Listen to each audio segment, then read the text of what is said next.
উত্তরার boat club প্রশ্নে কঠোর পানি সম্পদ মন্ত্রণালয় সকালে সেখানে গিয়ে পানি উন্নয়ন বোর্ডের জমিতে পার্কিং নির্মাণের কাজ বন্ধ করে দিয়েছেন মন্ত্রী শহীদউদ্দিন চৌধুরী অ্যানি।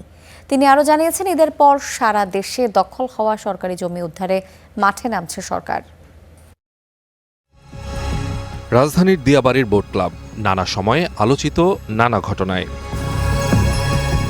মঙ্গলবার সেখানে আসেন পানি সম্পদ মন্ত্রী ও প্রতিমন্ত্রী। তারা জানান, পানি উন্নয়ন বোর্ডের জায়গা দখল করে হচ্ছে ক্লাবের পার্কিং নির্মাণ। বোট ক্লাবের যতটুকু জায়গা আছে অতটুকুই ওনারা ব্যবহার করবেন।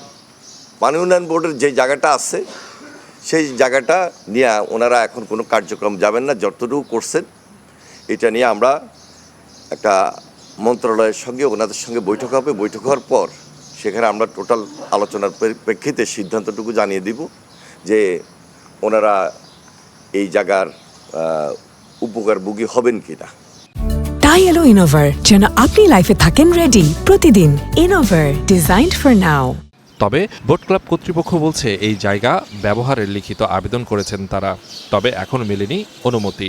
তো জনগণের স্বার্থটাও সরকার দেখবেন এবং বর্তমান সরকার কিন্তু সেই লক্ষ্যেই কিন্তু দেশ পরিচালনা করছেন এবং আমার বিশ্বাস আমরা একের অপরকে যাতে উপকারে আসি। জবাবে এই স্থাপনা নির্মাণের আইনি এখতিয়ার না থাকার কথা তুলে ধরে মন্ত্রী জানান, ঈদের পর সারা দেশেই দখল হওয়া সরকারি জায়গা উদ্ধারে মাঠে নামবে সরকার।